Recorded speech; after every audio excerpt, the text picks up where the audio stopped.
9, 8, 7, 6, 5, 4, 3, 2, 1, 0.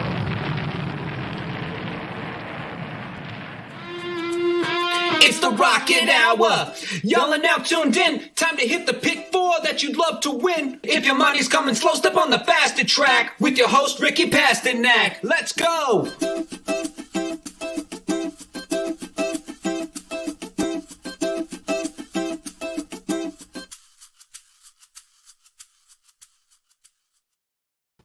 Good morning, everyone, and welcome back to another episode of the Rocket Hour, episode 45, or show 45. I don't know what you guys want to call it.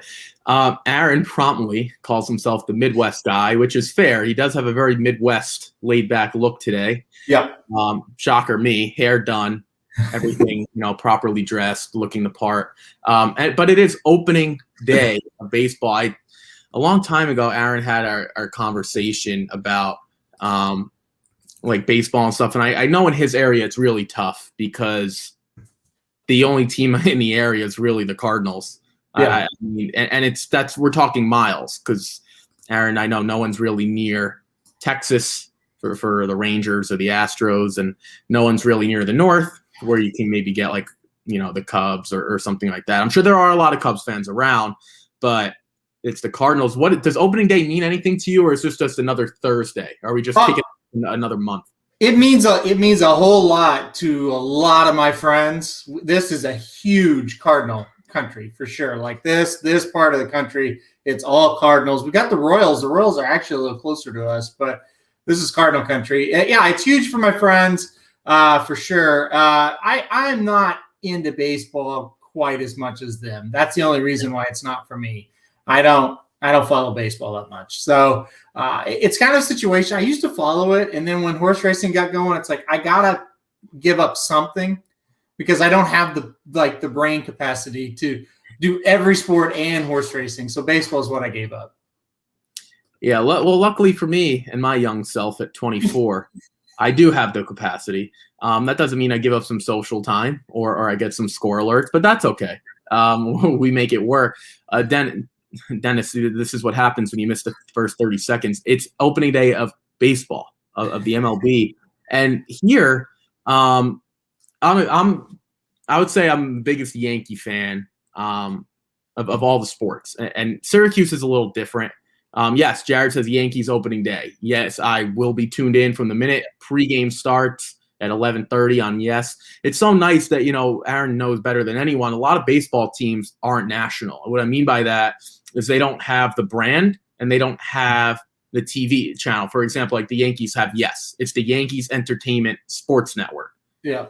The Nets are on it, and they've been on it for a long time. The Cardinals, I think they're just like Fox Sports St. Louis. They don't have their own, the Dodgers have their own.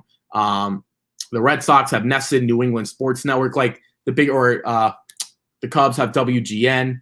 The bigger teams, the bigger brands have their own. Dennis goes, that's the cruelest April Fool's joke. No, it wasn't an April Fool's joke. I mean, I'm just saying it's opening day. I didn't say for what. Yeah, and Jared Bush, there is a big story. There are a few big stories. Well, let's get to them. One in baseball, Francisco Lindor, 10 years, $341 million. Yeah, everyone. You know what the best thing about Mets fans are, Aaron? They make fun of the Yankees for spending so much, but when they go out and spend the money, it's fine. No problem. Steve Cohen's there, no problem. We'll spend now. We'll hang with the big boys. That's just the way baseball is. And the other news, I'll let you speak on this. Your buddy Roy Williams has officially retired. A lot of people thought it was an April Fool's joke. I'm not taking it as an April Fool's joke from a guy in his 70s. And the North Carolina Athletics Twitter page, they put a press release on their website.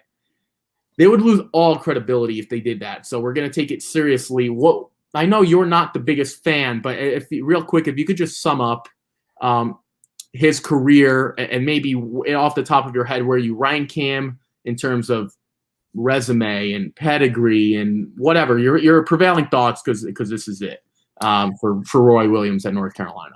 I don't know anything about his pedigree. I don't know his mom or dad, and I haven't analyzed the sire and dam lines of his pedigree.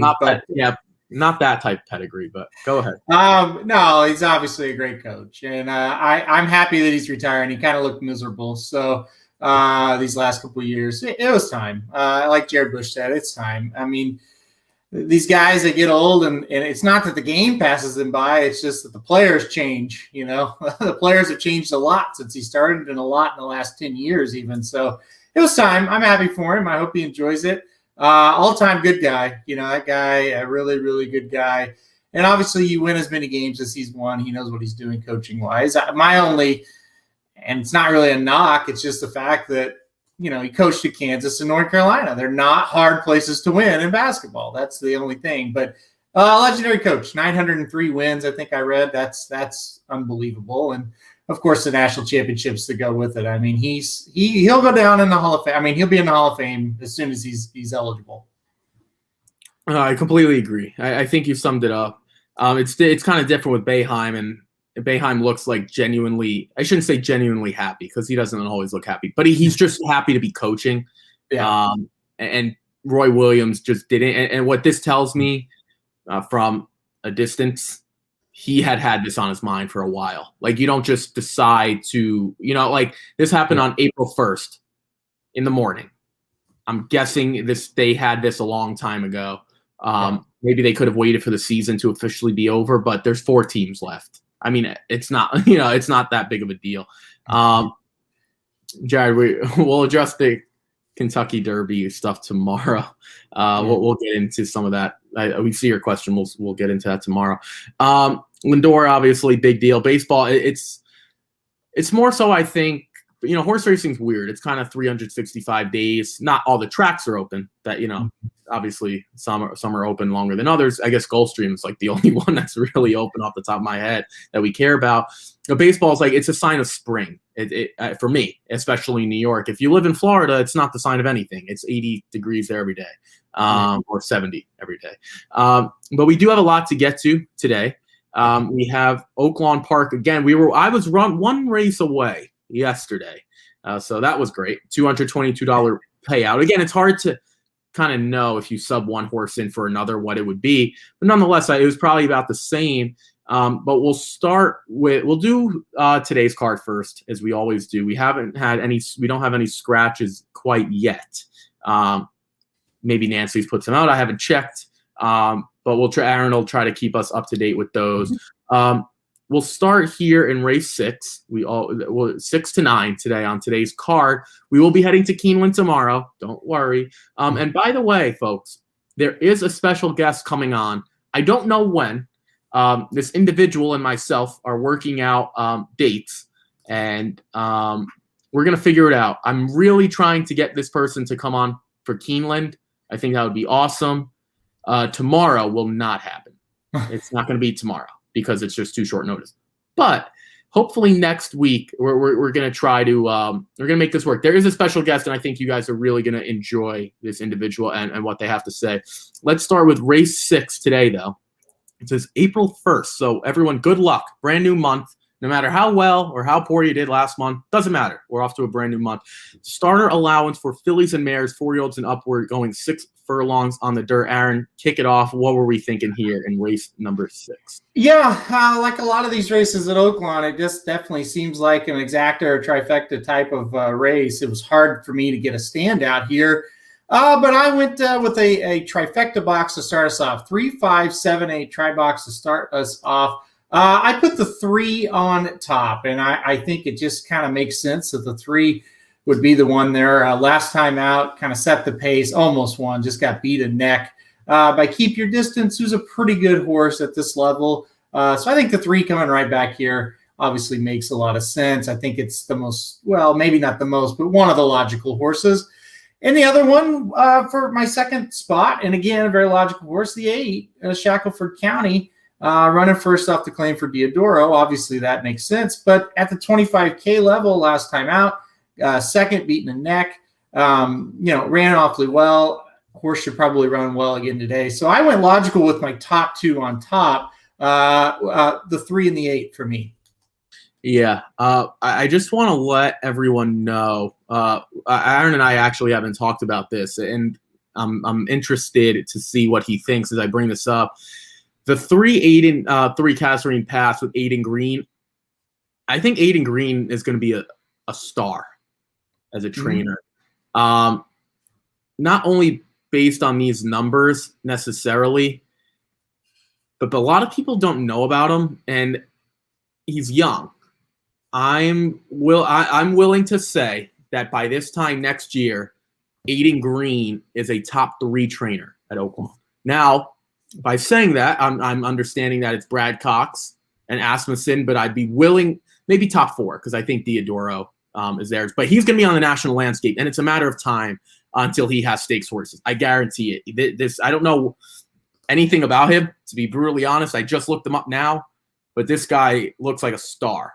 So that's for one. And any to follow along with that point, any horse that he has, I'm playing, to be honest. And that goes along with Kasserine Pass. She looks tough to beat. You talked about I went 1, 3, 7, 8, and I'm not trying to mess around here. Again, you have a try box and 3, 5, 7, 8. The one I thought was a little interesting, pretty britches, coming from Will Rogers Downs. It's always tough, right, to kind of see what those horses are made of. It's an allowance race, so I figure it's about the same. I'll be the first to admit, I don't watch Will Rogers Downs at all. Never will, never have, and never won't be going forward. Just won't do it. But I figure an allowance race there is probably similar to a starter allowance here, about the same. And Carl Broberg, for someone who has completely struggled, he's doing a lot better. And I don't know if things just got off wrong, because right now he's in the money of 29 of 64 races. I don't know what that's probably like 43%. I don't know, something like that, 42%. I don't know. But he was only winning at like 6%. He's up to 14%. He's another one who's fantastic. And this horse has speed. I think this is going to be a little bit of a horse that gets underplayed just because we don't know what the Oaklawn, like one Oaklawn race along back in January over a muddy track, finished second to a horse and Keep Your Distance, who went out to win again next time out. So those were 2 horses. Did you talk about the 8 at all, Shackelford County? Yes. Okay. Yeah. So, and then okay, great. And then the 7, Jets of Gin. And I don't know. This was the horse that I kind of circled as the I don't know horse, because she has to get better. Now, she lost to Kasserine Pass, but it wasn't by that much. My biggest issue, and I hate doing this, Scott Becker doesn't have a win. So is it a barn thing? I don't know. Like, is he just not winning? Maybe. Carl Broberg wasn't winning much for a long time, and Tom Amos has 1 win. Tom Amos, I think, at this point has a winning percentage of 3, a legitimate 3. So, look, I like Scott Becker. Oh, sorry. Jeff Thompson says Aiden Green is a she, not a he. Well, I apologize. I think she is going to be an absolute star.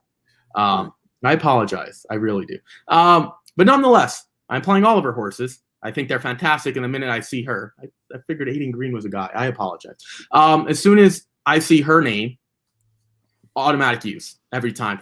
What did you think of the 7? Like, are you concerned that speed at Hawthorne won't play out here? Because she wasn't able to get the lead in her 1 race at Oaklawn, and she does have to get better to beat Kasserine Pass. Well, we do have some breaking news, and Cap Jack there said it. The scratches came out as you were talking, and the 1 and the 8 are scratched. So the 1, fantastic. Yeah. So okay. Well, I can speak. I'll speak on the 1. That's very good news for you that the 1 is scratched, because there was no chance the 1 was going to win this race. The 1, I watched the 1 run in person at Will Rogers on opening day. She did not look good. She did not change her leads the whole way of the stretch. And an allowance at Will Rogers to a starter here at Oaklawn is a class jump by about 10 rings. So that would have been embarrassing for you. So I'm glad that horse scratched. The 8 out, that horse definitely had a shot. I will speak on the 5 here for a minute. That's who I put in 4th, and now will be moved up to 3rd, I guess, with the scratch of the 8. But, this horse, I think, is just the hit the board candidate for me. 3 races back, won a $20,000 claimer at Churchill Downs, then ran twice at this level at Oaklawn, finished 3rd and 4th. Really didn't, kind of threaten, but it's just kind of the I'll run late, pick up the pieces type. So that's why I threw that horse in. But honestly, now it's a 6-horse field, and it's kind of ridiculous to play a try. So I'll have to do some adjusting, and I'll kind of give a revised ticket here at the end. But the 1 and 8, like I said, are out. And that does kind of messes us both up a little bit here. And that's kind of the joy of doing Oaklawn, as we get the scratches as we're talking about it. So yeah, it's fantastic. It really makes our lives very easy. Yeah. All right. I made a quick adjustment. Okay. I'm going to use the 6. So I'm going to go 3. I'm going to go 1 less. So I'm going to go with this 3, 6, 7 now. I'm trying to okay, I'm going to go with the 6, and this is why. Ricardo Santana has to be looking at himself now, so I could cross the 8 out. I could cross and the 1 out. I think this race has a lot less speed than it did before. Yep. Which means Ricardo Santana, maybe not at this moment, maybe he didn't see the scratches immediately, but he'll be licking his chops because I don't think she was fast enough necessarily. But now, when we look at the rest of it, if Jetsa Jinin has to be used, I think at this point, it's a must use based on her speed, and I think that speed will hold up. I don't know if the 6 Sacred Storm won't be on the lead challenging as well, which does kind of set up Kasserine Pass, because I don't think Kasserine Pass has to win on the lead. I think between those 3, it's kind of tough. I'm putting the 5 in for 4th, by the way. If you bought the product, I will be updating it again. We apologize for trying to do this at the very last minute. So I will update that right now. So I'm going to go with the 3, 6, and the 7, and that's going to cut my ticket a pretty good amount. I don't want to speak for Aaron, but Kasserine Pass looks like the best horse here. Yeah. It's more of a matter of, because there's not that much speed, so I think that should be updated now. Yeah, it is 3, 6, 7. Do they kind of just let each other go? Because there was so much more speed that's now taken out, I think this is a race that might be a touch slower. And now you have to respect. I didn't love the 7 Jetsa Jinin, but you have to respect her, and you have to respect the 6 now, because Ricardo's gonna get aggressive on her.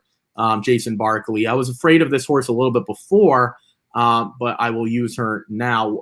Are you done with your changes, or should I try to delay? No, I'm good to go. And I definitely think now this race got a lot easier, because I'm just going to go right to the number 3 in Kasserine Pass and just bet a $10 win wager.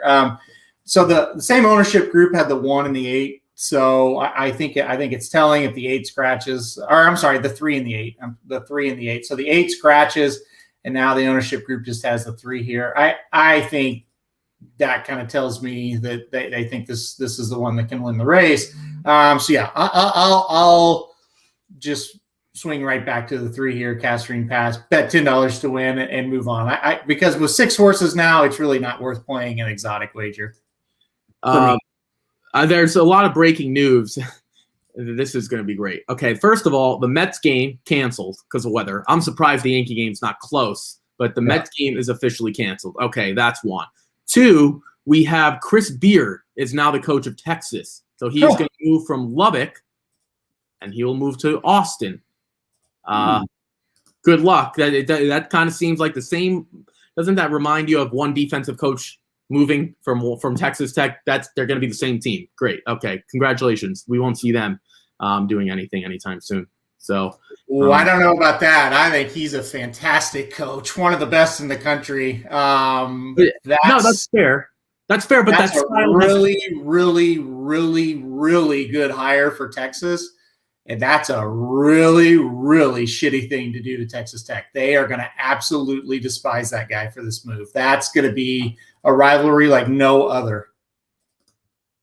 I tend to disagree. We can maybe get into that at the end. Oh, sorry. The Mets game is postponed due to COVID. The Nationals have COVID issues. Shocker. Opening day, COVID issues. I know they had 4 players and 1 person on the staff as of last night. It may have gone worse, which means the Mets probably won't be playing. This is such a Mets thing. This is everything goes right for that. The Mets and the Jets, I'm pretty sure, are the same organization in two different sports. They're just unlucky. They're just completely unlucky. It's unbelievable. And the Buffalo Sabres, I forgot to mention, they did win last night. They won. Yeah. They did win. It only took 19 games. Okay. No, not April Fools. I don't think it's April Fools. When Buster Olney tweets out the game's postponed, I don't think it's April Fools. And then, yes, the Red Sox are postponed. That, for sure, is due to weather. They announced that, I think, late last night or early this morning. All right, let's get back to it. We're all over the place today. It's great. Absolutely. Yes, Chris Beard is not great. Thank you. Someone agrees with me. Oh, God. Well, and it's Dennis out of all people. I'm shocked Dennis is the one who agrees with me here. Oh, and you know what else I forgot to do? Sorry, guys. I forgot to share the entries. I'm all over the place. I really am. Anything, we need to move on. This race is giving us a nightmare. We have too much going on. Do you have anything else to add before we move on to the 7-3s? I'm just making sure these are all legit because the Chris Beard thing is surprising. But yeah, looks good. Okay, go on. Let's talk about horse racing. Yeah, no, sorry, folks. Okay, we're done. Moving on to race 7. And I'll kick it off here. I don't believe we have any scratches in this race. We'll start here. Starter allowance optional claiming 30,000. Going 6 furlongs on the dirt. I used a bunch again. I couldn't really pick them apart. Oh, sorry, guys. Let me scroll down so you guys can see the 9. There we go. I did put the 9 parking in the rear on top. So I'll let you talk about that horse. But there, you know what you did to me yesterday, you took a couple prices that I liked. So now I'm going to take one from you, and I'm going to talk about it. That's the 4, Simona's Choice. Now, I have no idea what to make of her from the fact that I believe the weather is good there. Aaron, tell me if I'm wrong. But I think the weather in Hot Springs is fine. We've only seen her over a sloppy and muddy track. Now, has she been good over those courses? Absolutely. I don't know why she's 10-1 because I think a waiver maiden claiming 40,000 with no tag, mind you. They keep her for no tag, so a protected spot. Now they drop him into another race where she's protected again. This horse can get to the lead, and I'm not it's more of I don't really trust anyone else. The 5, Melting Snow, Tom Amos, 3%. Not trusting that one. And the 9, Crowded in the Rear, why go from an allowance optional at 62,500 to this? That scared me also. A lot of these horses I just am very scared of. What about you? I know you like the 4, and maybe you could talk about a few others, but the 4 at 10-1 just seems like too big of a price for me. Yeah, I'm with you on here. So I went another trifecta box, and thankfully no scratches here, so we don't have to worry about that. I went 2, 4, 5, 9 trifecta box here. The 4 was my second horse in. I think you talked about the 4 well enough. Like I said, he stole my price this time, and that's fine. But pretty good race last time out for this horse, like you were mentioning. So the 4 for me was second. My top choice. And I know you're hating on Tom Amos today, but he's a pretty good trainer. No, I'm not hating on him. I'm hating on the percentage. You know I'll come on here and do that to anyone. I don't care. I mean, he doesn't really have like his best horses at Oaklawn. This one almost won last time out. I think she'll run pretty well today. I think she's definitely going to be in the number. And Florent Giroux aboard. So that was who I put on top. You touched on the 4. Let's talk about the 9, Parking in the Rear. Great name. This horse, 2 races back, won at this level.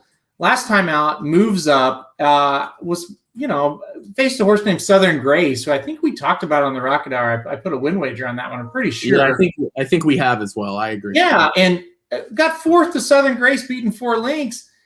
That's not bad. I think this horse isn't going to take a lot of money based on the connections. I mean, I know it's 3-1 morning line, but I could see that floating up. I think the 9 Parking in the Rear is definitely back with her friends today at the starter allowance level. So I threw that horse in there as well. And then the last on the ticket, the 2 Secret Mistress, won last time out. Now I got to face winners for the first time. I like that Santana stays aboard, though. I wouldn't be shocked if this horse wins, and I definitely think this horse is going to be around when the real running begins. So I thought this is one you had to include as well. Yeah, let's get to a couple of the comments. Dennis says, Ricky, something about with. Okay, so I think there's a lot of numbers. I think he's talking about Amos in terms of second place finishes. Fair enough, but to be brutally honest, I don't know how else to say this without being rude. The way I play, that doesn't help me out. I don't. Unfortunately, that's just the way it is. And then he goes, turn those into one more spot, and but then it's the difference between winning and second place. That's like, hey, Johnny, you got an A-. Well, yeah, but you could have gotten an A or A+. Finishing second's great, but that doesn't help someone like me. And if you're playing the way Aaron plays, then fine, that helps. But even with that number, that's like, so he's finished in the money 10 out of 33 times. I'm doing that percentage right now. That's just above 30%. That's not great for someone who's that good. Again, we're having this conversation because he's so good. If you're not that good, we don't have this conversation. For a long time, oh God, not Mike Maker. Chad Brown. Chad Brown was struggling at Gulfstream. To Aaron's point, fine, that's not his best horses, and I agree. But you are what your stats say at the end of the day. I'm not saying that's the end-all, be-all, but Chad Brown was never winning at 3%. And now that Amos is, it tells me that something's not right. And he does do a fantastic job at the fairgrounds. One of the best trainers. No problem with what he does at the fairgrounds. But it looked like, for example, John Sadler. He's known for the West Coast. Aaron knows this, but he brings his horses to Oaklawn, and they're running really, really well. So I'm not criticizing Aaron. Anyone who tells me, well, he doesn't have his best horses, well, Sadler's doing it. And no one's saying you have to win it 20% at both places. That's not what I'm saying. You can't be winning at 3. So that's fine. I'll let you speak on this because you used the 4. Do you worry that the trainer's 0 for 3 between 1 and 2 months, so 31 days or 60 days? Does that concern you at all? For me, it doesn't. But Aaron, do you have anything you want to add to that necessarily? No, I mean, he doesn't hit at that high a percentage anymore anyway. So, no, that doesn't really concern me. I think he'll be okay. 0% is obviously not good, but it's not really 31 to 60 days. It's not like, okay, that's something that this trainer just can't do. You know what I mean? It's like a normal time off for a lot of horses. So no, I don't think so. Now let's say that the horse was off of 5-6 months layoff. Okay, that's a significant layoff, and then he's at 0%. Well, then you could say, okay, maybe he has trouble getting them going off of extended layoff. But I mean, 30 to 60 days is really not a big deal. So the reason why I don't care, and I guess it kind of goes along with what Aaron's saying, but not really. It's more so because I'm getting 10 to 1. That's why I don't care. That's fair. You know what I'm saying? It's if I'm getting 5 to 1, then maybe that would bother me. First of all, that's a date and time that doesn't, that 1 to 2 months, like Aaron said, it's not crazy. If you have a horse that's returning off 10 days, you want to see those stats because that's a quick turnaround. Or 3 months plus, you want to see that. But this is a normal time. But it's also I'm getting 10 to 1. Aaron has said this multiple. You're not going to get a 10 to 1 that looks fantastic. That's perfect. Because then the horse wouldn't be 10 to 1. Right. There's something wrong, not with the horse, but something on paper. Maybe it's a trainer. Maybe it's a purchase price gone wrong. Maybe it's a pedigree. Maybe it's a jockey. There's something that makes that horse 10 to 1. And a lot of times it's multiple things. So no, that doesn't bother me. Brad Cox versus Wesley Ward for Keeneland. Take your pick. We'll get into that tomorrow. Well, that's a good question, though. I think that's fair, especially if we're talking 4.5 furlongs. Yeah. You talking about the third race, Jared? Okay, we're not. Sorry, I thought we were. Yeah, so I don't think that bothers me. I think this is an open race, but parking in the rear, I'm with Aaron. Parking in the rear probably is the horse to beat. Let's move on to the 8th race, an allowance race here for 3-year-olds and upward going 6 furlongs, another sprint. That's what we like to see. Aaron, there are a lot of horses in here that, I'll be brutally honest, have really been poor as of late. And a lot of the horses that I'm looking into, are you going to try to beat someone here. I think someone's primed as a favorite to get beat. I'm not saying we should try to beat them, but I think someone is primed at a short price to run a bad race. What do you think? Yeah, I get what you're saying. At the end of the day, I do think the 6 Royal Dahar is the best horse in the race. Hasn't been great, but look at the horses that has been beating him. Hidden Scroll 3 races back. Obviously, that horse is better than anything in this field. Special Reserve and Shoplifted beating by a half length 2 races back. That's 2 better horses than what we see. And then Special Reserve beats him again last time out. And the only thing I hated about his last race is, you look at the resume of the horse the last 4 or 5 before that last one. He always is showing up and is close, if not winning. That one, he was 5th. He was beaten 2.5. He didn't look great in the stretch. I'm kind of hoping Cabrera getting back aboard makes a big difference. Maybe, Javier Castellano was aboard last time out, just a pickup mount as he was there to ride other horses in stakes races that day. That was Rebel Day. I think Cabrera getting back aboard kind of knows the horse. I kind of think the 6 is going to run a pretty big race here. So I put a $10 win wager on the 6. The price that I almost used was the 5 Lycan. I really like this horse. I put him in 2nd. The problem was it's just a lot of 3rds, 4ths, 5ths, close but no cigar type performances. And 2 back, my top choice, beat this horse fairly easily. So I couldn't put this horse on top. So I ended up going $10 to win on the 6 here.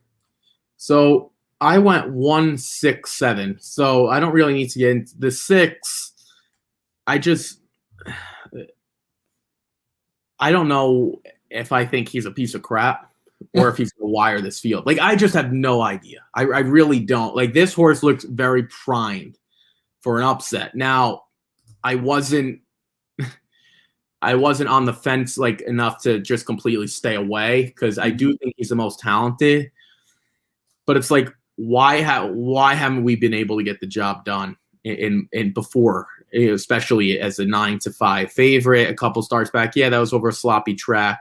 I think the biggest thing going is Jimmy DeVito for this horse, and he does have 5 in the money finishes here at Oaklawn. So that's all I'll add. I will use, but I think it's the defensive one.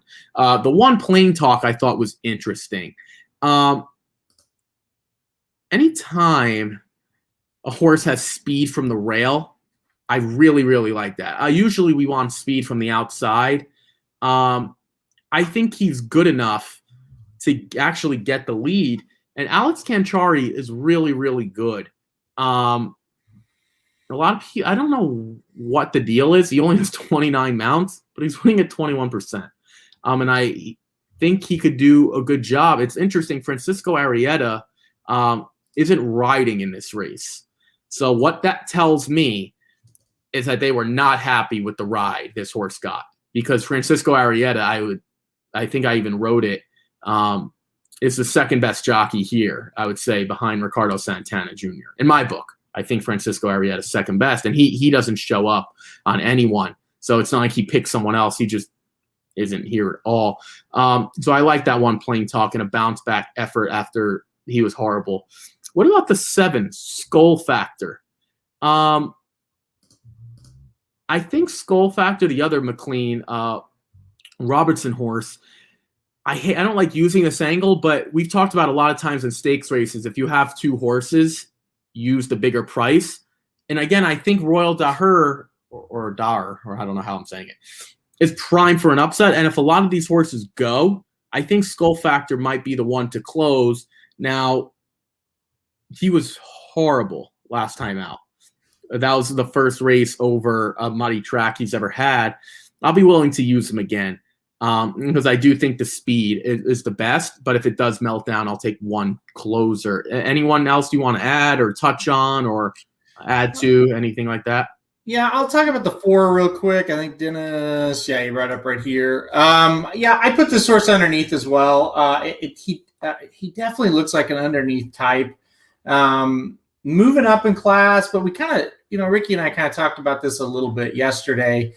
it's a move up in class, but these Oaklawn, allowance races right now, they're not like the toughest, right? I mean, we've kind of talked about how we don't really like a lot of horses in here, and they're running for 106,000. So it kind of tells you that they're not the toughest right now. So I think Mo's Mojo has a shot here to kind of move up and run well. Gets Ricardo Santana today. That's always a decent sign. So I get it. I have that horse underneath as well. Yeah, I just see Royal.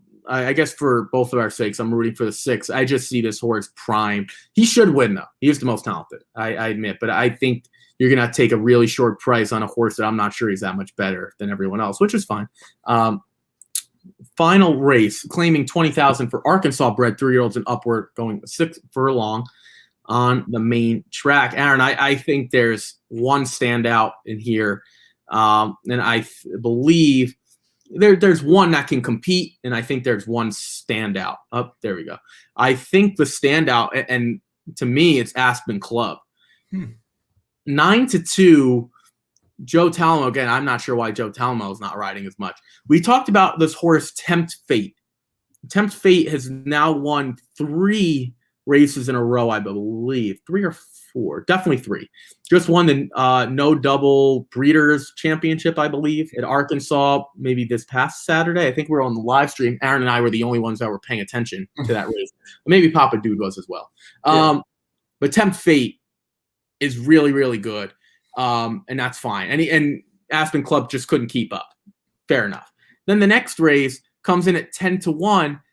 Had a horrible, horrible trip. Tight early, forced to the back, just wasn't there. Now dropping in, still facing state bred competition, but now dropping in for this tag, I think this horse is going to run them off their feet. This might be my best play of the day. Now, I'm hoping I still get this price. And Randy Morse, who owns and trains, I think got really unlucky with this one because this horse shouldn't be in for a tag. The problem is, what do you do with him, right? Like, do you put him at a starter allowance? Maybe, if you want to protect him. That's the only thing I'm worried about, is that they're willing to get rid of him. I believe that this horse is actually going to run them off their feet. I'll throw it to you now. So I did use the 6 Chicken Hawk as well, but I'm very, very high on the 2 Aspen Club with Joe Talamo aboard. I'm surprised you're that high on the 2, that it's like your best bet type. One of them.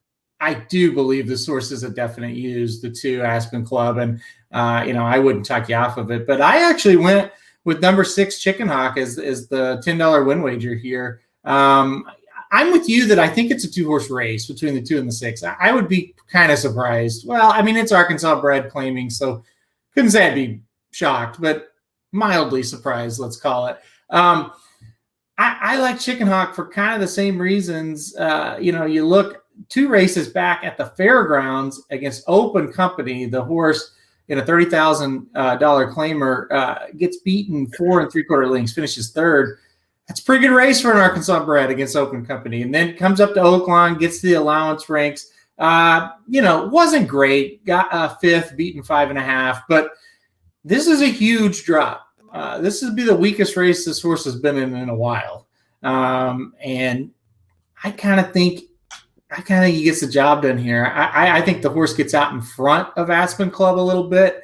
And I think it's the one that they're going to have to run down when they turn for home. I like the 6. I like the 6 to beat the 2 and the rest of them. So $10 to win on the 6 here. Some other horses that, I would kind of like to throw out there. I thought the 3 Mrs. Beans kind of made a little bit of sense. Couldn't really get there as far as, playing this horse to win. But if you're going to look for an underneath horse, I thought that one made a little bit of sense at 8-1.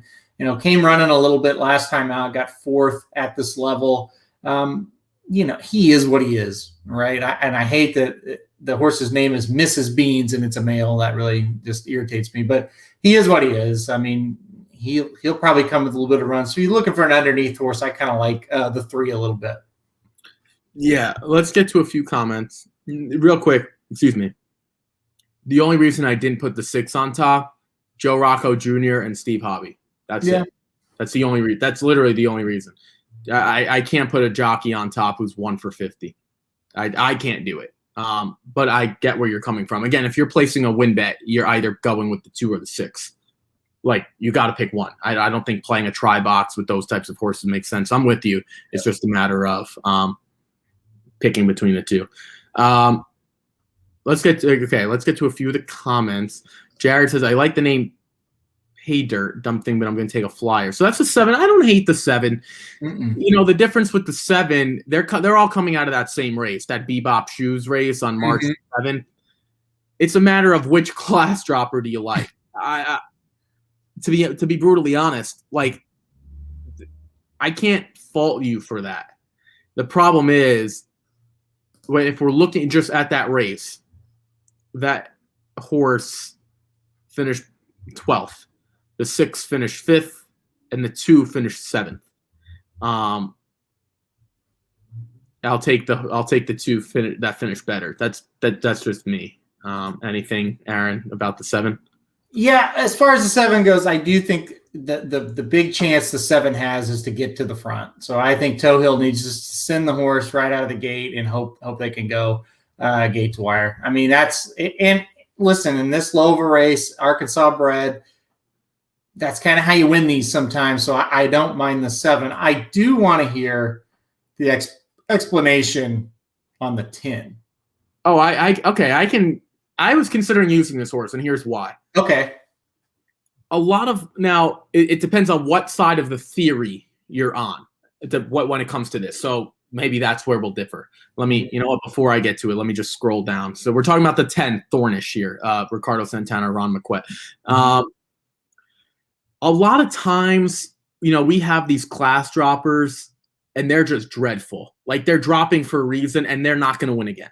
So if you want to apply that theory, you can say that with the 2, you could say that with the 6, and you could say that with the 7. Mind you, I think the 8 is out. The Langsford, right? Yep. Okay. So, right, you could apply it with all of them, but you could have applied it there as well. And those are the horses that are the morning line favorites. All those horses are coming out of that same race. If you don't love any of them and you don't love that race, you might want to look for the horse that's unproven against winners. Now, Ricardo Santana does pick up the mount again for Ron McQuet, and that I might be looking into it. That could be a simple, hey, I want to ride for Ron moving forward. I'll take this again. And there's really no one in here that's great. That's what the angle is. Because if you don't like the Bebop Shoes race at all, let's say you don't like any of them, you should really be applying that theory, again, to the 2, 6, and 7.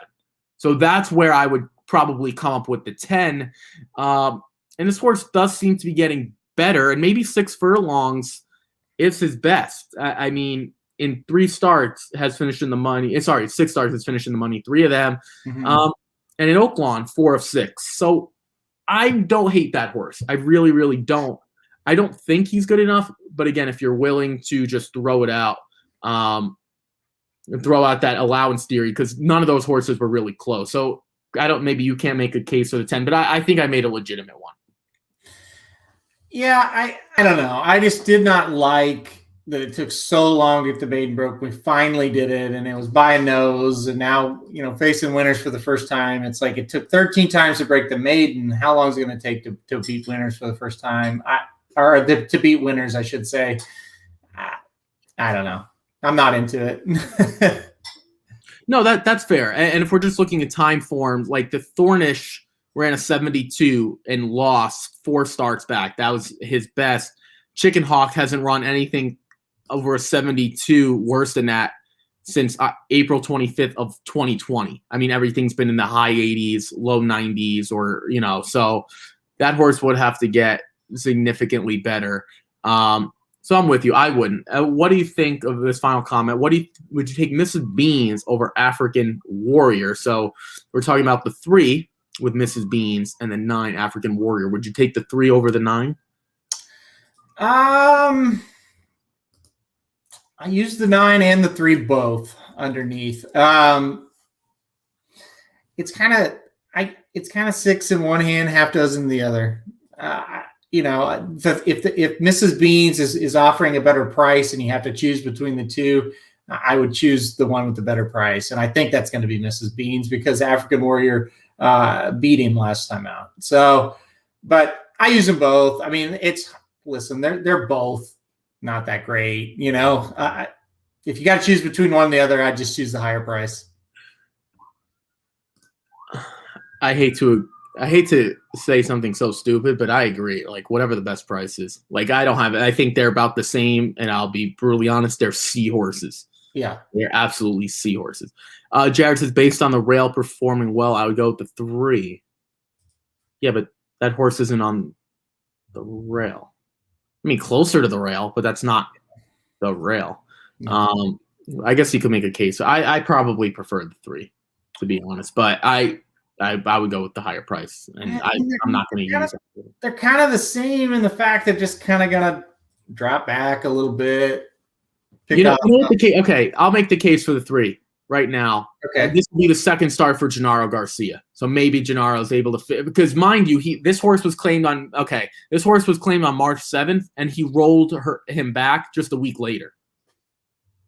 Maybe with some time in his barn. But again, that's not a strong play. I'm just Dennis goes, not while they have seahorses. No, so yeah, C. They're like C minus. C is like being kind. I think they're C minus. Let's get to some recaps yesterday. It went pretty well, I thought. Just one race that we couldn't get home. Of course, 3 for 4. Race 6. It looked like Seed of Success, Aaron, was well out of it. Bobbled early, was dead last, and I thought we were going to get Wayakin home. We love this horse. And Seed of Success, to be brutally honest, was multiple lengths better. The fact he only won by 2 could have been 6. What did you think of Seed of Success, and what did you think of Wayakin? I thought Wayakin ran really, really well yesterday. Yeah. So you liked Wayakin on top. I like Seed to Success on top, and then in second place we flip flopped them. Our top 2 choices run 1-2 here. Yeah, I mean, Seed of Success was just one like the best horse, made a big move and just kind of powered home. But you're right, Wayakin ran well too. I mean, at this level, I think these horses are pretty good. I wouldn't mind playing them again. I don't think they're anything better than about the 30, 40K level, but that's about where they're at, I think. I used 4. I know I used the 4, Seed of Success. I know I used Wayakin. I used Jackman, and I think City Charm. I'm just so happy that Outlier was bad. I knew Outlier was going to be horrible. I didn't know who was going to win. I knew that horse stunk. The Exacta wasn't bad. The Exacta for $1 was $17. That's 17 to 1. Aaron and I definitely had that. We didn't play it, but we definitely could have had that. Let's move on to race number 7, allowance optional claiming. I got a little cute. I tried to beat Florent Giroux again, and it didn't work. I used the 4 Auction Fever, who I thought was supposed to be the best, and then I tried with the 3 Summer Storm, who wasn't very good. What were your prevailing thoughts on this race? Yeah, this was just a Cox horse that got out to the lead and ran too good for the rest of them to beat him. I mean, really good performance here, and you're not going to see a $105,000 purse won any easier than this against a field that was pretty suspect. My big takeaway, Brittle and you, I thought that horse ran pretty well. First time stretching out to get second, and really was well clear of everybody else. So I thought that horse ran well, but I mean, it was kind of a merry-go-round race a little bit. Auction Fever did close a bit. I got the try here. It didn't pay anything, but at least we got it. Yeah, exactly. I mean, at the end of the day, I guess cashing is what's important. I try to get too cute. Brittle and you ran well. I didn't like that horse at all. Ran well. But did run very, very well. Not having run since January 2nd, the beginning of the year at Santa Anita, almost a 3-month layoff for that one. Race 8, allowance optional claiming. We were able to get Strong Tide home. Again, I used a bunch. It was all the horses that were properly priced, though. I'm just happy none of us used Succession, and we saw where Succession finished up. Yeah, this race, I'm telling you, I'm not a huge pedigree person when it comes to horses that we have a resume on. Of course, first-time starters or maiden special weights when they're trying turf for the first time, or stretching out in distance. Obviously, the pedigree matters, but there's no better pedigree angle in racing for my money than English Channel horses going long. And that swayed me to Strong Tide, who we put on top, had the win wager on that horse, so that was good. This horse could have went around again, no problem. This was the only horse that wasn't tired in the race, and it's not like Strong Tide is a fast horse or anything like that. Just wasn't tired and just passed everybody, passed a lot of horses that were. Good ride by Florent Giroux, kind of patiently wait and then just swing this horse out of the top of the stretch. There's a race called the Trails End at the end of the Oaklawn meet. It goes 1 3/4, starter allowance type, and I think Strong Tide has got to be the favorite for that race off of this one, and will be tough to beat. But yeah, these English Channel horses, you just can't go wrong with them when they go long. And when I'm talking long, I'm saying like 1.5 miles type long. They're tough. And so it was I felt good about this. Felt good that Accession and Laughing Fox were awful. I hate those horses. So yeah, it was a good race.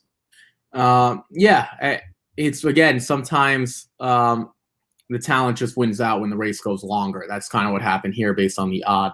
I think that's the prevailing statement. The final race, claiming race, making tracks for Kenny Tohill, gets the job done. I used 4-7-10. I was able to get the 10 home at a nice price. Once the horse got 5 wide, it was going to be tough to beat. I thought It's My Bag Baby was home, but just got caught. That's a bad beat if you had the favorite, I will admit. Kenny Tohill gets the job done. This was, this ride was really, really, really impressive, because to be that patient with a horse like this at the claiming ranks and just kind of let things develop in a race that, Aaron, I'll be brutally honest, it was relatively slow, I thought. I mean, these horses aren't very good, so maybe you could look at it as a tough touch quicker, but Kenny Tohill just said, I have horse, I'm going to wait. And the Fairground Shipper does well here. What did you think of the finale? Yeah, good call by you, bad call by me, as how I would put it. I didn't like that horse very well, and just came running and got the job done. Of course, my trifecta runs 2, 3, 4 here, so that was great. The biggest thing, I was really disappointed with Spin Rate, a horse that we both kind of liked and was our top choice. That horse looked like a winner turning for home and just quit. I was really shocked by that. Like you said, really bad beat if you had It's My Bag Baby, like a win wager on that horse. I thought that horse was home too, but yeah, making tracks just kept closing and was able to get the job done. I don't know, I don't know. Sometimes when I miss a race like this, I get negative and I'm just like, yeah, I don't want any of these horses, they suck. But I do think you have to respect the 10, because that was a strong effort. I mean, that horse just kept trying the whole way down the stretch. So I'll give him credit. A good race. Yeah. Again, nice job for Kenny Tohill, just being patient and getting home at 5-1. Real quick, this is, wrong. This is good. Not sure if he's eligible for the Trails End. I think we're talking about in race 8. Yes, if you don't know, I learned last year what the Trails End is. The Trails End is the final race at Oaklawn, and it's like 67 miles. No, it's just very, very long, and it's basically a nice way. Last year at Oaklawn, they had all the workers, the backside workers, the staff. There were no fans, but they all came out. And mind you, this was like a month from now, maybe 5 weeks from now, something like that. Yeah, it's Derby Day. Yeah. Yeah. Right. They had it on what normally was Derby Day last year, wasn't it? They all came out, and the horses, I think, actually had like a super long post parade, and they walk. I don't know if that was special, but they walked around and let the people that were working there wave. Because of all the things that were COVID, and maybe they'll do that again. I thought it was great. I don't know if they'll have the same sort of post parade. I think they did something a little extra last year. But Aaron, how long is the race? Is it similar distance wise, or is it even longer? I forgot how long it was. It's 1 3/4 miles. So it's close to the same as this one, a little bit further. Yeah. Oh, sorry, not this one. What race was it? Was the it race? Yeah. Race 8. Okay. Yeah. Let's see. Sorry about that. Yeah. Right. 1 9/16. So it's going to be 1 12/16. Right. They basically start at the 6 furlong chute on the backside. Go around once, go around again. Yeah. So yeah, it's. But I think Russ, I think you might be right on that. I'm not sure he will be eligible for that now. His other wins were Indiana-bred races, so I don't think those counted towards the conditions for the Trails End. But with that win, he may not be eligible. Yeah, to be perfectly honest, I have no idea if he's eligible. I have no idea. Yeah. But to his point, 10 just bet a long shot. Like I learned that in the Trails End. Like it's almost one of those. I almost hope that it's a 10-horse field and I could just hit the all button because I have no idea what's going on, and it's just so like Oaklawn to end with a long shot. Yeah. We have 4 minutes and 30 seconds. Because I have something on my mind that I have to throw to Aaron, and it just came up. It's not horse racing, so if you guys aren't interested, fine. Well, why do you love the Chris Beard move so much? Why wouldn't I? Explain why you don't. Okay, so it has nothing to do with him. First of all, let's just say Texas Tech. Okay, so real quick, Russ says he explained it yesterday on the morning show and he can't remember the conditions. Right, so he might be out if he won. We don't know. He's referring to the last race of the meet, the last race of the day at Oaklawn. That's like 5 weeks from now, 4.5 weeks, something like that, whenever their meet ends. First of all, Texas Tech is going to struggle getting a culture guy there. Yeah. So I think we're on the same page. From Texas's perspective, it's not Chris Beard. It's the style.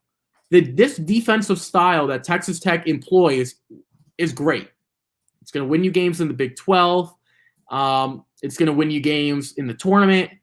Now, one can make the argument that Texas Tech went to the national championship a couple of years ago, which I'm sure that's the argument you would have made. They had NBA players on that team. Jarrett Culver was a top 10 pick. Now, Jarrett Culver stinks, but he was a top 10 pick. I don't like it's like a defensive coach in football to me. Similar. Like, yeah, you can win that way. But the way basketball, the way football, the way sports, I should say sports in general are played, it favors the offense. That's why I don't like the move.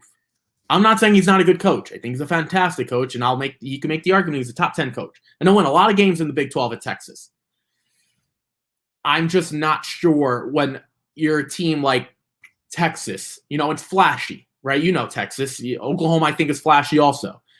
Not basketball, football. Texas is a flashy school.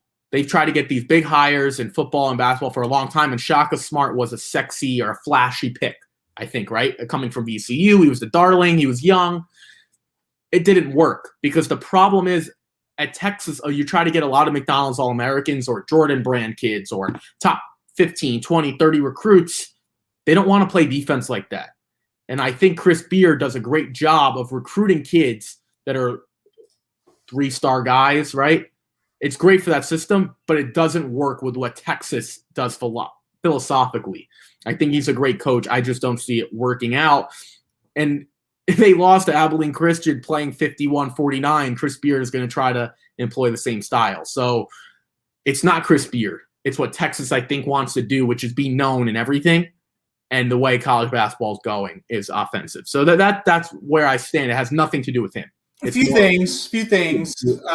Chris Beard went 30-5 his first year in the NCAA Division I with Arkansas Little Rock, and went to the NCAA second round, the round of 32.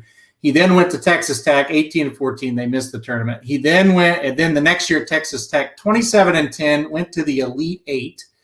2018/19, 31-7, national runner-up. If you watch that game, they should have won it. They should have been a national champion at Texas Tech. Let me say that again. They should have won the national championship at Texas Tech. Let that sink in, everybody. That's how good this coach is. He should have won the national championship at Texas Tech. They're going to get way better players at Texas. He may not have to play the style he's playing now because he can actually recruit players for the first time in his life. They're going to get better players at Texas with a better coach.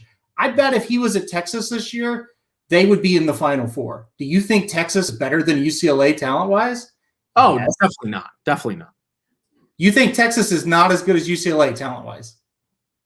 No, sorry. I thought you were asking if UCLA is as good as Texas talent-wise. No, I think Texas is more talented. Exactly. Yeah. I mean, I think this is but this is where the college basketball. All right, Virginia was better than Texas Tech. okay. That's fine. Let's forget it. Forget that. They beat them. That's fine.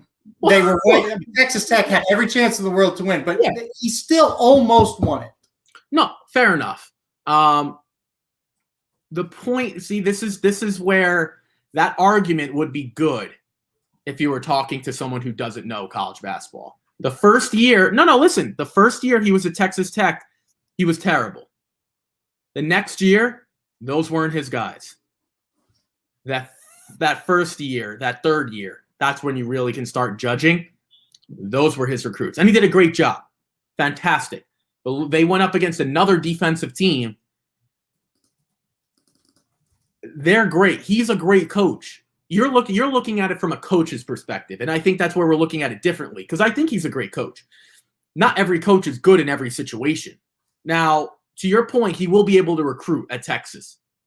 He should be able to.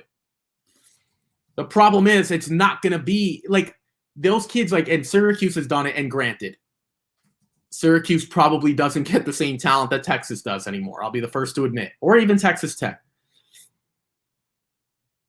I don't think that if I'm a McDonald's All-American and I'm going to be there for a year, and that's what Shaka Smart's been recruiting, these kids that have been, Matt Coleman stayed for a long time, but a lot like Greg Brown, a lot of this, some of their best players are Jericho Sims, like these one-year guys. Jared Allen, their big center. They've done great with centers. The kid the kid from the New Orleans Pelicans. Oh God, Jackson Hayes, another young big guy that didn't stay very long.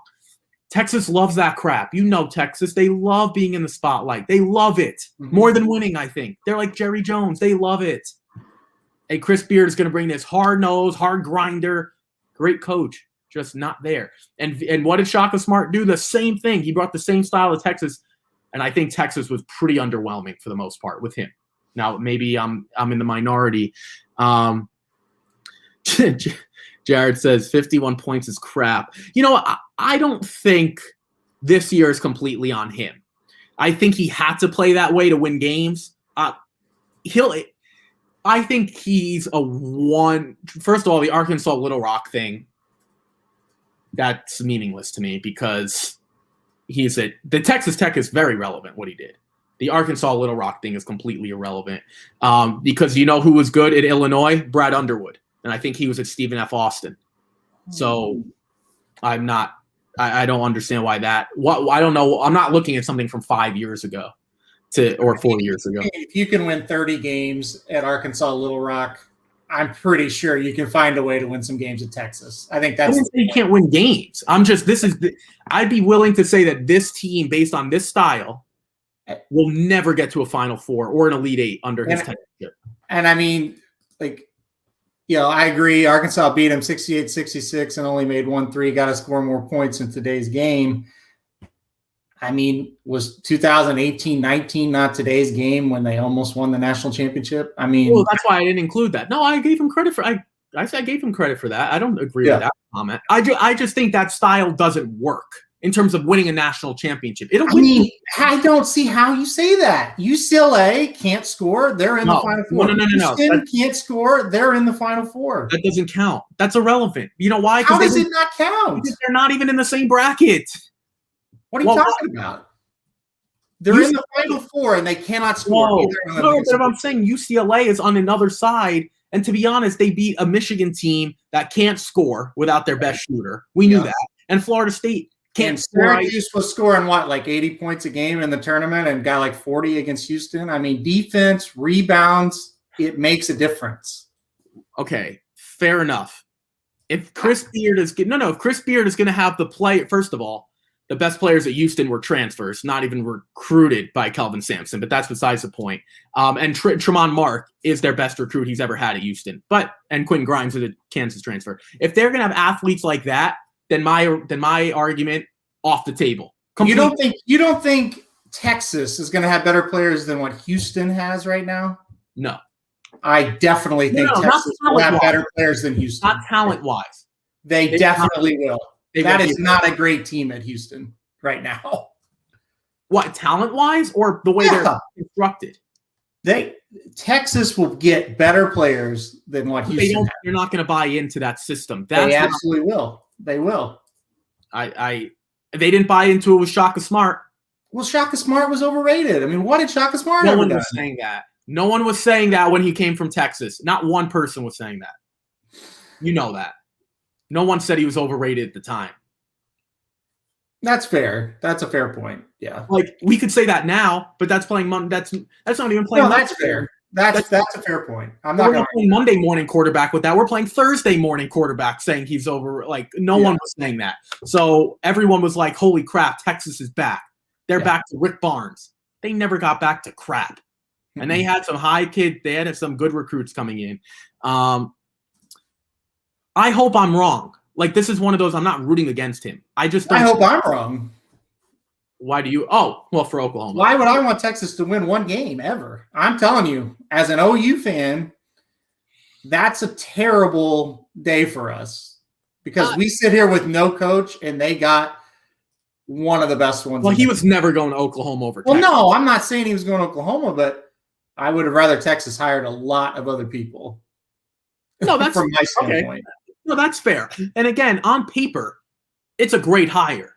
Like, if you just say, hey, your school, I would name like 5 schools right now that I wouldn't take Chris Beard over.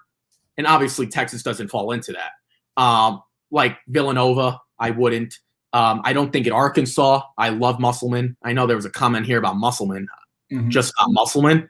I think he's one of the best coaches in the country, personally. Yeah. And I wouldn't do it with Nate Oates.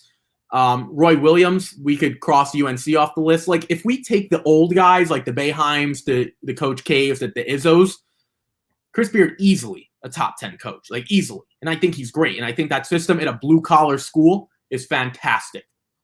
Texas Texas, they don't want to be blue-collar. They want to be flashy. They want that's I just think philosophically. It's like the Dallas Cowboys. They put all their money, now granted, different sport. They put all their money into the offense, and their defense stinks. Because they don't care about that. They don't care about what wins you games. Right. So I just think it's a philosophical difference. Jared says the recruitment program sucks. So, Coach, I think he can recruit. And he got the kid Mac McClung from from Georgetown to transfer. I think he can recruit, but those kids that come to Texas Tech, they knew they were signing up for defense. They knew it. I don't know if any kid's going to want to come to Texas. You know why they fire their coaches? Because they hire these flashy guys that don't win. You know what the worst thing they ever did was, Aaron? They let Matt Brown go. What a bunch of morons. That was the worst thing they ever did. And I was a Texas football fan growing up. I loved Colt McCoy. I loved David Ash. I loved, I think Garrett Gilbert was there right before he transferred as well. I love those guys. I got the best game I ever watched to this day was Vince Young. The best single-handed college performance I've ever seen from a college football player. I love them. And then they bring in Tom Herman and some of these other clowns. I don't think Chris Beard is a paper hire, to Russ's point. Well, I mean, it goes against what they've been doing that hasn't had any success. No, then that's fair. That's fair. I don't think it's going to work. But to your point, it's different. Now, at least they're going with a guy that's not going to – he doesn't care what the boosters say. Like, he'll just do his thing. And I think Shaka Smart got caught up in all that. Had Shaka Smart – like, the thing, that makes him work, and this is philosophically, and before we end this, we'll talk about the NFL 17 games in one moment. We'll do that for a minute. The point I'll bring to you, if Chris Beard is willing to not have to recruit the McDonald's All-American guys to keep to keep the boosters happy, to keep the big-time people happy, and he just recruits what he's been recruiting, those gritty, underseen guys, then I'm with you. I just think that's not going to happen there. Now, I hope I'm wrong. I'll leave it at that. I hope I'm wrong. Real quick, do you like the change to 17 games for the NFL before we wrap up? No, not really. What What's your reasoning behind it? I think it's just one more game for guys to get hurt, guys to get wore down. I see why they're doing it, but no, I would rather keep it at 16. I think it's fantastic. Anytime you're giving me more football, you're looking at it from like a player's perspective, which is fair. I'm not looking. Yeah, I mean, as a fan, it's fine. Fan's perspective, and I think the NFL has done a great job. They are giving games left and right to Amazon. You can watch your NBC games on Peacock. Like the NBA went to a lot of games on cable, TNT. They have some ABC games, but they went to a lot of games on cable. The NFL's like, nope, we're not doing cable. We're going to streaming services like YouTube, Amazon, some of the other ones, and we're going to the big time networks, 2, 4, and 5, which is in New York, which is CBS, NBC, Fox. Maybe it's not 2, 4, 5 everywhere, but the NFL's like, you want this content, you're going to get it, and you're going to get 17 games worth. And there's an extra game like right here, the Giants in Miami. We wouldn't have seen that.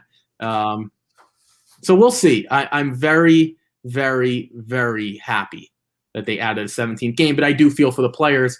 But you know, they'll find a way to rework that contract. Tomorrow, we will be at Keeneland, the first time all year. I'm very, very, very, very, very excited about that. And I've decided that we're going to do something a little different tomorrow. We are going to play, and this is more so because of the guides. You know, you can get the Keeneland guide. It's great. Tons of information. I highly suggest that everyone purchase it. I think it's a great purchase, but there haven't been any picks. There hasn't been any, consensus picks. And I've been asking for that for a while. I don't know who creates it. I don't know whose idea it is. I've just been sitting here on my pedestal in first place, but I want to be challenged. I feel like the UFC guy.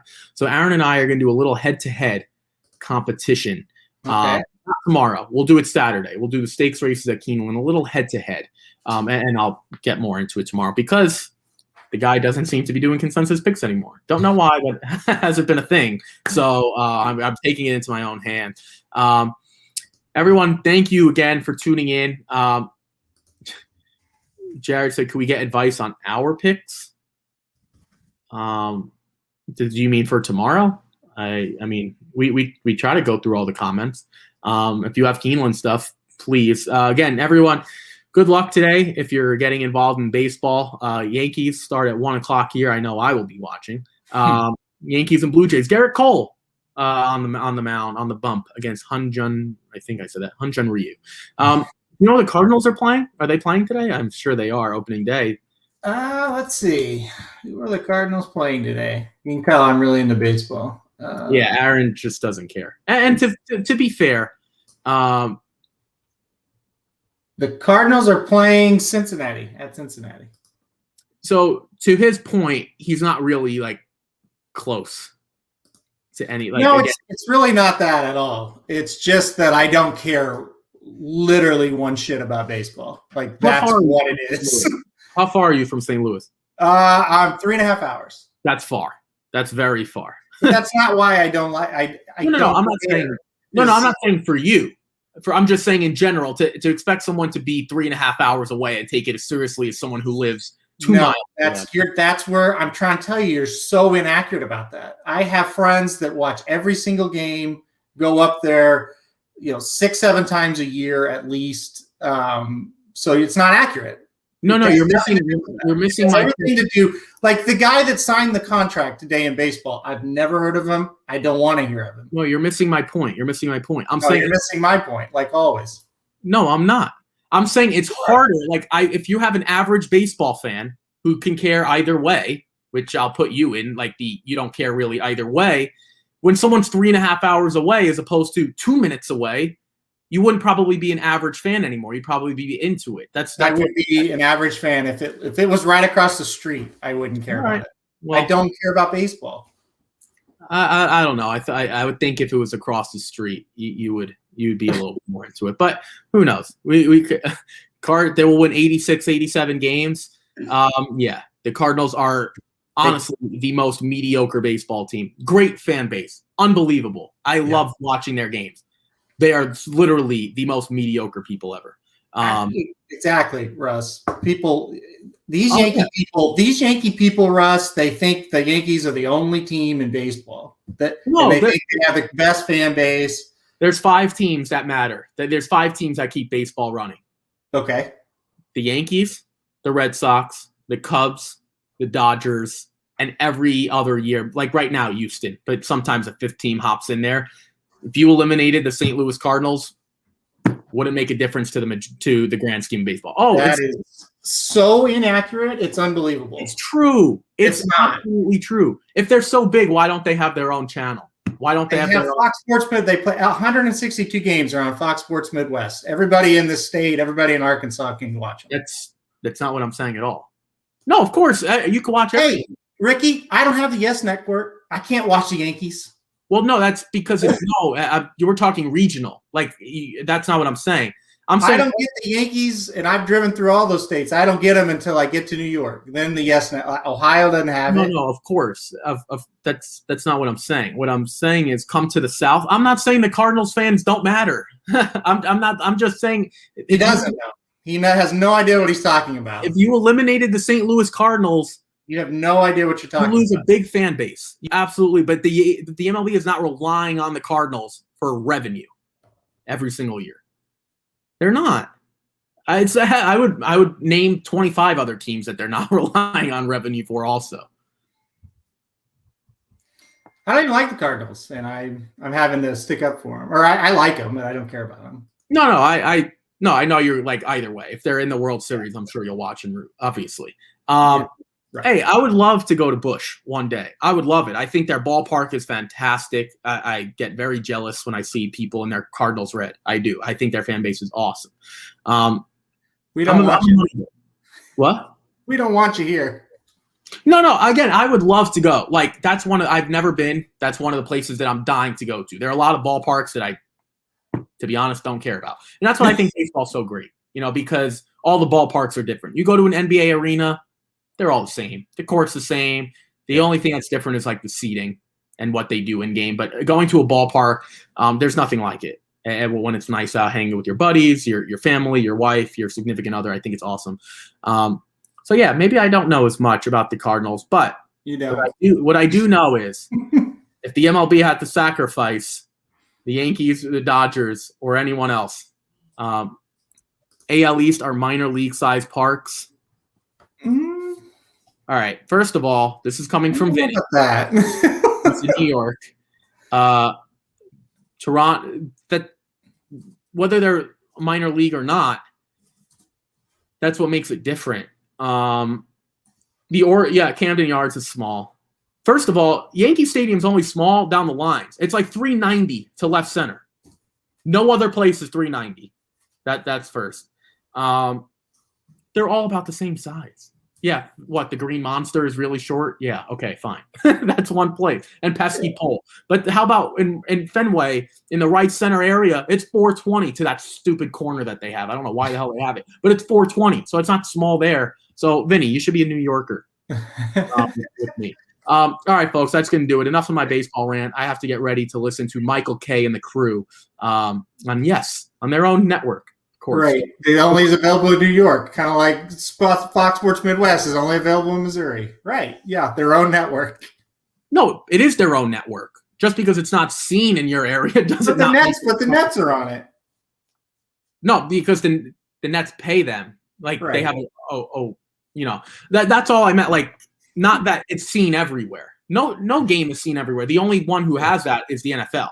And that's even regionalized. Like I can't watch a Ravens game from up here. No. Like I got to stream it. So it's not about that because the majority, you're right. The majority of people in St. Louis, Missouri don't care about the Yankees. There probably are some. The Yankees are a national brand. Oh yeah. The Yankees are the biggest brand in baseball for sure. Now I'm not saying all sports, but they're definitely top 5 in this country and number 1 in baseball. That's not a doubt. And there are Yankee fans everywhere. You go to any city, they're going to be Yankee fans. Without further ado, that's going to do it for us. Again, working on a guest. Hopefully next week. Definitely not tomorrow. For sure, not tomorrow. But we will see you guys tomorrow, bright and early from Keeneland. I believe their post time is like 1:15. I don't know, something like that. It's probably something like that because church. 105. 105. Yeah, I knew something like that. It's nice. It's like baseball time. It's not 1:15, 105. Just give you a few minutes to settle into your seats. If you're going tomorrow, please enjoy for all of us. I'm very, very jealous. And we'll see you guys tomorrow. We'll do some stakes action. We won't be recapping. We just won't have time for it. We'll do stakes action and a little head-to-head game between Aaron and I. And everyone take care. Good luck. Stay healthy. And we'll see you guys tomorrow. If you're playing Oaklawn Park or Gulfstream Park, check out racingdudes.com. Plenty of action, content. My stuff's right there on the homepage. So take a look at that. Everyone take care. We will see you guys tomorrow at 11 a.m. Take care, everyone.